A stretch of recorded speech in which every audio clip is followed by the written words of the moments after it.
Eu acabei de ler o livro de um cara muito famoso chamado Iyengar, e esse livro me gerou uma certa reflexão sobre o Tantra dentro do Yoga. E eu quero te esclarecer aqui uma coisa, uma característica que ela só existe, ou pelo menos até agora eu acredito que ela só existe, na minha visão até este momento, é que só existe essa característica em um yoga que seja tântrico. Então, eu vou falar com você sobre essa característica. Mas para isso, eu vou passar por três pontos aqui com você. Primeiro, eu vou te explicar o que é Tantra, porque esse termo foi muito desvirtuado no mundo digital, vamos dizer assim. Depois, eu vou te falar qual que é a visão de mundo de um yoga que é tântrico, e por último eu vou fazer esse link entre um yoga com foco na filosofia e a necessidade de que essa visão de yoga ela precisa ser tântrica. Vamos lá, vamos esclarecer essas ideias. Então, primeiro ponto, o que é Tantra? Resumindo, muito bem resumido, Tantra é uma filosofia comportamental. Ou seja, é um modo de você se comportar. Isso seria o Tantra. As pessoas associam muito o Tantra com sexualidade. Sexualidade faz parte do comportamento, mas comportamento é muito mais coisas do que sexualidade, tá bom? Então, quando a gente fala em Tantra, a gente está falando uma tradição comportamental muito antiga, provavelmente a mais antiga da humanidade. A forma tântrica de se comportar, ela remonta ao tempo em que o homem era agricultor e as cidades elas se desenvolviam ao redor dos rios. As primeiras civilizações tântricas foram aquelas que dominaram a agricultura. Então, elas sabiam dominar a agricultura e elas se tornaram sociedades, qual é a palavra? Sedentárias num bom sentido. Veja bem, imagina aí um punhado de milhares de anos aí atrás, 5 mil, 6 mil anos atrás, tá? Você tinha várias civilizações, a gente vê nos filmes, né, as civilizações bárbaras, os vikings, os nórdicos, que eram civilizações que guerreavam muito, que eram nômades no sentido de sair por aí destruindo as coisas e conquistando os povos, conquistando novas tribos, conquistando novos territórios. Tô falando isso aqui muito por alto, tá, gente?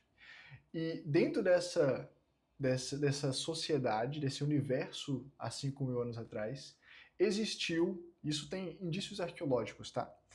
A civilização onde surgiu o yoga, onde teria surgido o yoga, eles eram civilizações sedentárias, no sentido de que não eram nômades, não ficavam trocando de lugar. Por quê? Porque eles dominaram a agricultura, principalmente. Uma vez que você domina a agricultura, você consegue ficar aqui e viver aqui. A agricultura é algo fundamentalmente feminino, porque para você cultivar as coisas, você precisa ter compreensão do ciclo da vida, você precisa ter compreensão das luas, que são diferentes, dos períodos de chuva e de seca. Você tem que ter essa sensibilidade, essa sensorialidade, essa conexão com a natureza que é própria do feminino. E essas civilizações, a partir do momento que dominavam a agricultura e montavam suas cidades, suas tribos, comunidades, não sei como chamar, ali ao redor do rio, elas não precisavam mais se mudar, elas não precisavam mais sair viajando por aí. Elas poderiam ficar lá quietinhas, elas poderiam construir as coisas sem pressa, elas podiam desenvolver a arquitetura, desenvolver as cidades.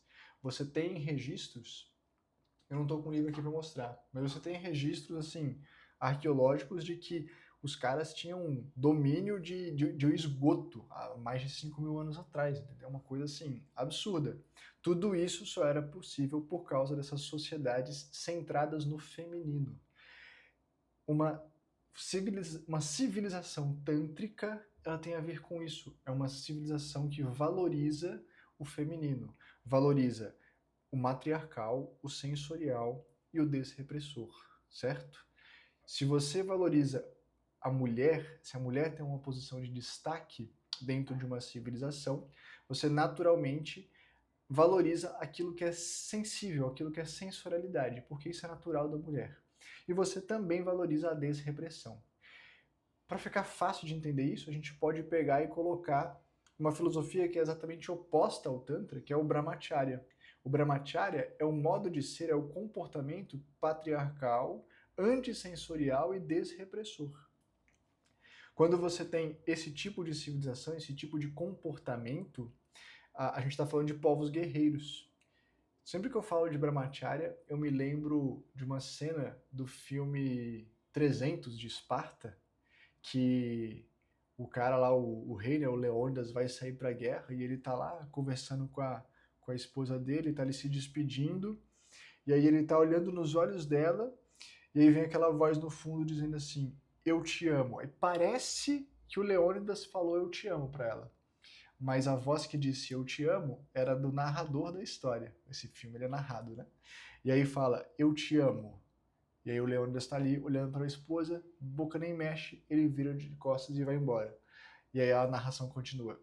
Ele não disse, porque em Esparta não há espaço para fraqueza, não há espaço para demonstrar sentimento, porque isso seria a morte do guerreiro no campo de batalha. Não são exatamente essas palavras, mas são essas ideias.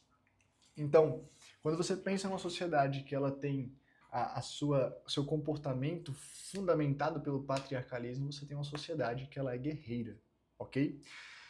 Então, essa tradição comportamental tântrica, ela é muito antiga. Não vamos aprofundar nisso, porque seria um papo muito complexo. Mas eu quero que você entenda o que é. Por isso que eu dei essa pincelada breve e rápida aqui nessas brincadeiras de história. Agora, vamos vir para o universo do yoga. O yoga, ele é uma filosofia prática. O que quer dizer uma filosofia? Quer dizer que é algo que busca te levar em direção ao conhecimento. Isso que é uma filosofia, qualquer que seja.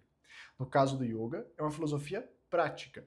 Ou seja, você exerce uma prática, você exerce técnicas, você exerce conceitos, você faz coisas no seu dia a dia que te levam em direção a essa sabedoria. Isso que é ser uma filosofia prática. Cara, peraí que tá muito quente. Esse ar não tá rolando. Pronto. Vamos ver se agora vai. Então, isso que é uma filosofia prática. Então perceba que se eu te disser qualquer coisa sobre yoga, se eu começar a te ensinar sobre yoga aqui, em termos teóricos, eu estou extrapolando aquilo que yoga se propõe, porque o yoga é simplesmente coisas que você faz, coisas que você põe em prática e que te levam em direção à sabedoria. Qualquer explicação que a gente coloca ao redor disso é especulação teórica. Então, para que o yoga seja possível de ser plenamente vivenciado, ele precisa se associar com outras coisas. Essas outras coisas seria uma filosofia teórica e uma filosofia comportamental.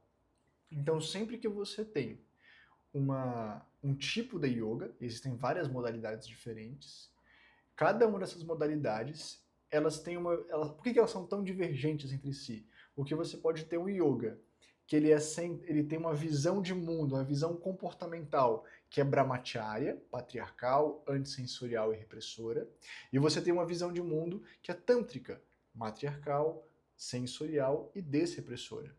Você pode ter um yoga que tem uma fundamentação teórica pautada no Samkhya, que é uma filosofia teórica naturalista que confere causas naturais a todos os efeitos, e você pode ter o yoga que ele tem uma fundamentação teórica Vedanta, que é uma filosofia sobrenatural, que confere causas sobrenaturais a todos os efeitos. Um yoga, quando ele é Samkhya, você vai ouvir falar muito sobre técnica, expansão de consciência, autoconhecimento. Quando o yoga é fundamentado pelo Vedanta, você vai ouvir talvez a explicação do mesmo conceito, mas usando palavras do tipo o conhecimento da alma, a elevação da espiritualidade, o alcance do divino e por aí vai. Então, todo yoga ele precisa se associar a uma filosofia comportamental e a uma filosofia teórica. Quando você pega o yoga e faz essa conexão, com cada uma dessas filosofias, você tem as linhagens de yoga, que são 4.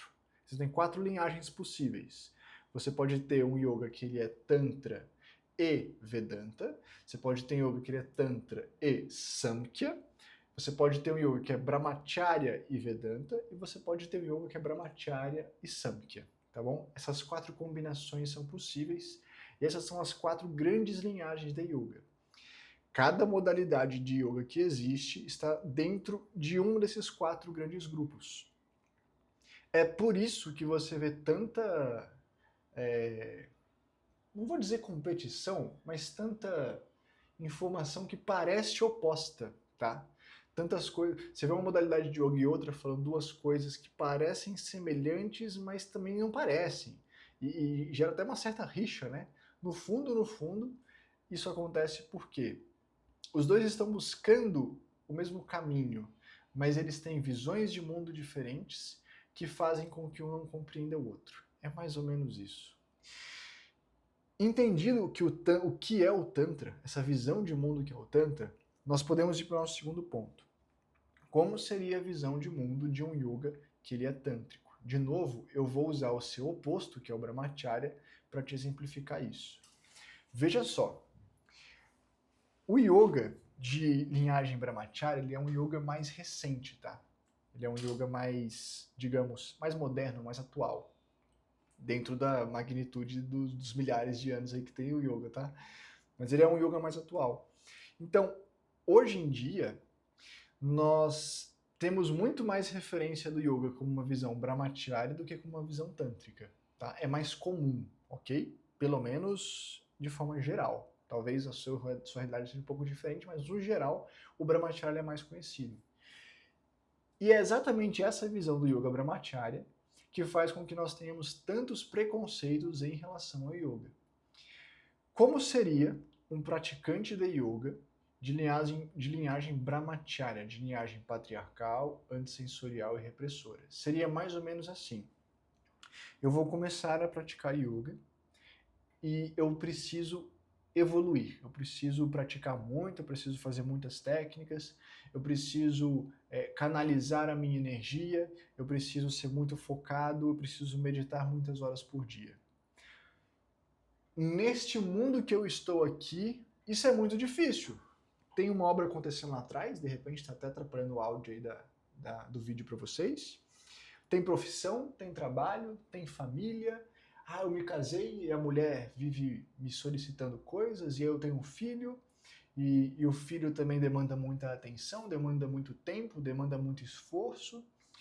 Além disso, a mãe te liga que está com saudade, que quer te encontrar, que quer que você vá lá visitar ela, que leva o netinho e toraná, e tem o trabalho das 8 às 18. Puxa vida, tem muita dispersão nesse lugar. Isso aqui está muito difícil. Como é que eu vou praticar yoga assim? E aí, o que o praticante de yoga de linha Brahmacharya faria? Tchau. Eu vou reprimir todas essas dispersões. Mas você gosta da sua família? Eu gosto. Eu amo a minha família.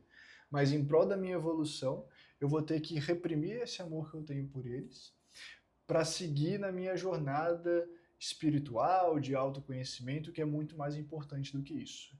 Então, eu nego a tudo isso, eu me afasto de tudo isso e eu vou fazer o meu yoga isolado da sociedade, isolado do trabalho, isolado dessa vida em família. Quando eu faço isso, você tem exatamente aquela visão preconceituosa, talvez, do yogin, que é o cara vivendo no alto da montanha, meditando dia e noite com as barbonas bem grandes assim, um turbante, uma tanguinha. O cara não tem nenhum bem, não tem nenhum dinheiro, não tem nada. Ele simplesmente se isolou do mundo e foi lá praticar o yoga dele. Essa forma de você vivenciar o yoga é uma forma repressora, patriarcal e antissensorial. Outra forma de vivenciar a mesma coisa seria você, ao invés de subir montanha, você se isolar. Lá na Índia, chama-se de ashram. Seriam grandes templos, seria a casa do mestre, algo nesse sentido. Aí o cara se isola lá num templo e ele passa a viver dia e noite ali.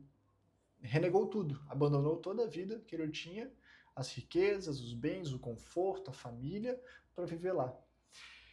Esse é, por vezes, o arquétipo que tem na nossa cabeça de um praticante de yoga. Eu acho que essa é uma das razões para o yoga ter tanto preconceito em cima dele. Porque a gente fala em praticante de yoga, é essa imagem que vem na nossa mente. Do cara que abandona tudo, sobe a montanha e vai viver isolado, vai viver ali só de luz, né? Eu já ouvi essa piada várias vezes. Tá praticando yoga, agora você faz fotossíntese. Tu não come mais, tu faz só jejum e por aí vai. Acontece que nós temos outras linhagens da yoga. A gente tem uma linhagem da yoga que é a linhagem tântrica. Quando você tem uma linhagem de yoga que observa um comportamento da filosofia Tantra, a gente está falando de um comportamento que é matriarcal, sensorial e desrepressor. Com esta visão de mundo, você vai praticar o mesmo yoga, as mesmas técnicas, porém agora sob uma ótica desrepressora, sob uma ótica sensorial. Neste caso, eu preciso praticar yoga, mas você tem a família, mas você tem os filhos, mas você tem a mãe, mas você tem o trabalho, você tem o estresse, você tem toda a sua vida acontecendo. Como que você faz?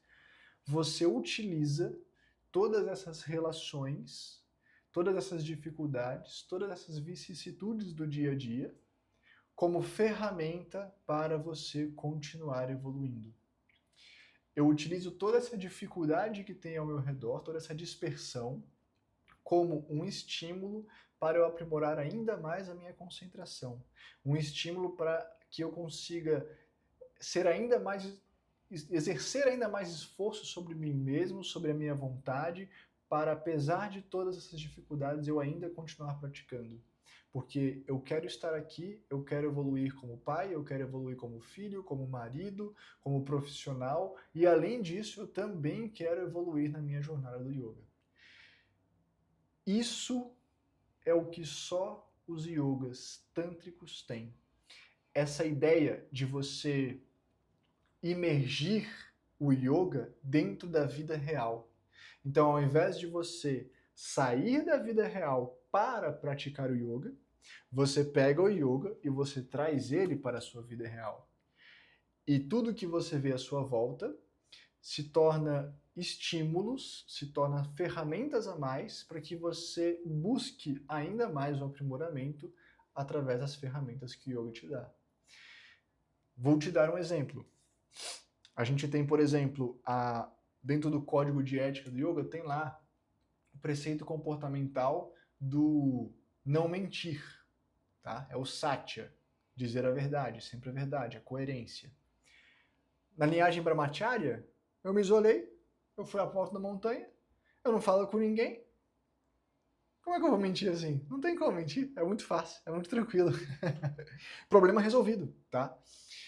Qual que é o seu esforço? O seu esforço é o esforço de estar reprimindo todas as suas emoções, abdicando de toda a vida em sociedade, de todos os confortos, bens e prazeres, para se isolar e fazer a sua prática de yoga e viver o seu yoga. Ao fazer isso, o esforço é grande, mas não mentir nessa realidade é muito fácil, né?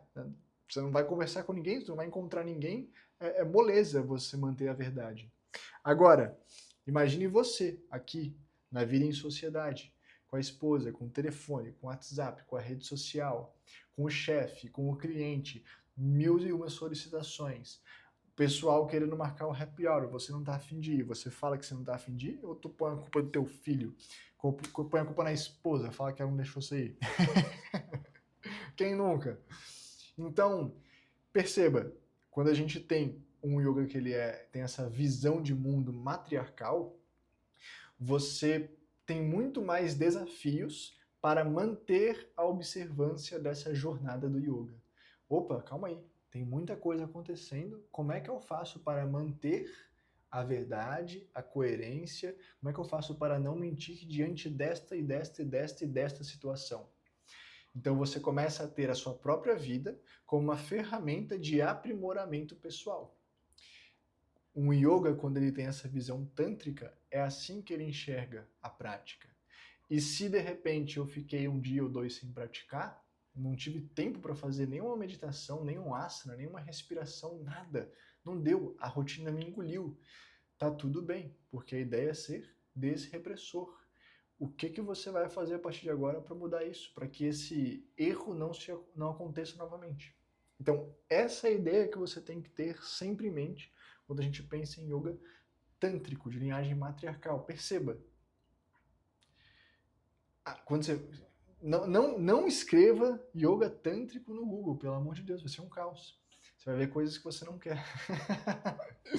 As pessoas deturparam muito esse termo, mas a verdade é que Tantra é isso, é uma filosofia comportamental de fundamentação matriarcal, sensorial e desrepressora. É uma forma de comportamento que valoriza essas características. E o yoga, com esta visão, ele tem essas características que eu tentei exemplificar aqui para você nesses poucos minutos de vídeo. Espero que tenha te trazido clareza sobre isso. E quando a gente pensa no yoga com foco na filosofia, que é o que eu ensino, que é o que eu busco para a minha vida, este yoga, ele precisa ser tântrico. Sabe por quê? Essa é a minha visão, tá? Essa é a minha opinião. Por quê?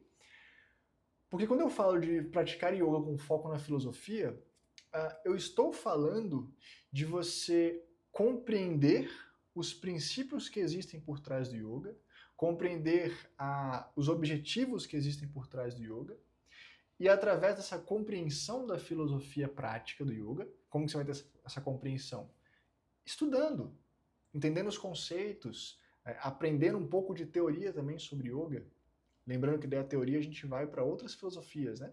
Mas entendendo a visão de mundo do yoga, entendendo o comportamento que está associado com aquele yoga, e quando você começa a entender essas coisas que estão margeando esse universo do yoga, você começa a conseguir enxergar e vislumbrar formas de aprimorar o autoconhecimento, aprimorar o seu caráter, aprimorar as suas habilidades humanas, se tornar um ser humano melhor a cada dia, mesmo com a sua vida toda acontecendo.